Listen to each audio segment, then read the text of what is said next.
Bună ziua! Să trăiți! Depunerea jurământului militar reprezintă unul dintre cele mai importante momente din viața unui militar. Jurământul militar reprezintă un pas decisiv. Este legământul vostru față de România, față de lege, față de onoare și, mai presus de toate, față de oameni. Din acest moment, purtați cu responsabilitate statutul de militar. A fi salvator nu înseamnă doar pregătire fizică și tehnică temeinică. Înseamnă caracter. Înseamnă echilibru în situații limită. Înseamnă capacitatea de a lua decizii rapide atunci când fiecare secundă poate însemna o viață salvată. Înseamnă să pășești înainte atunci când instinctul uman ar spune să te retragi. Înseamnă să fii sprijinul comunității în cele mai grele momente. Drumul pe care ați ales să mergeți este unul al sacrificiului și a responsabilității.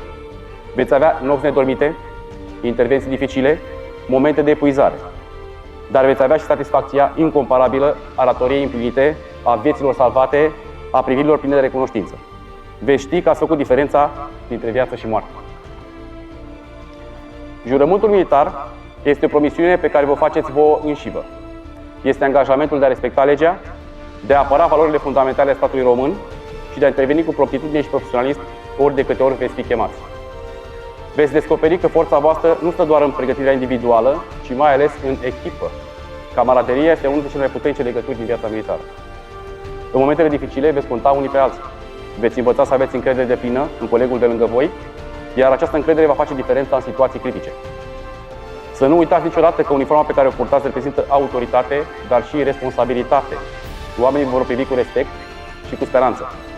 În situații de criză, veți fi imaginea calmului și al profesionalismului.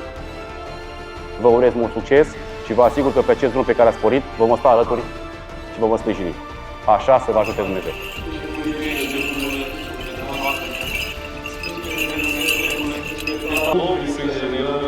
Doamne miluiește!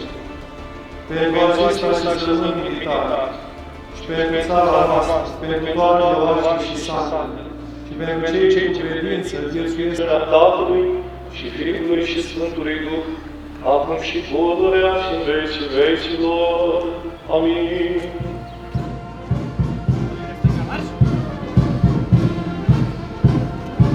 Gardă! Stai! Eu! Jur credință patriei mele. Jur credință patriei mele. România. România. Jur. Jur Să-mi apăr țara. să-mi apăr țara. Chiar cu prețul vieții. Chiar cu prețul vieții. Jur. Jur Să respect Constituția, să respect Constituția, legile țării și regulamentele militare. legile țării și regulamentele militare. Așa să-mi ajute Dumnezeu. Așa să-mi ajute Dumnezeu.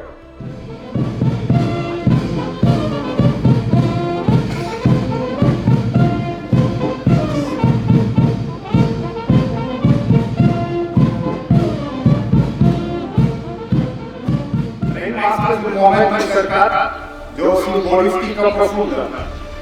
Jurământul pe care l-ați rostit adineauri, cu voce hotărâtă, nu este doar o simplă formalitate administrativă sau un text memorat. Este un legământ de onoare care va defini parcursul de acum înainte, atât ca profesioniști, cât și ca oameni. Depunerea jurământului militar este un moment definitoriu în viața fiecărui militar, ce marchează parcursul viitoarelor misiuni derulate în slujba vieții. El reprezintă angajamentul profund față de patrie. Dragi elevi, vă felicit și vă doresc mult succes în procesul de pregătire. Îmi doresc să ne revedem sănătoși la momentul finalizării studiilor și să împărtășim bucuria definirii voastre profesionale. Așa să vă ajute Dumnezeu!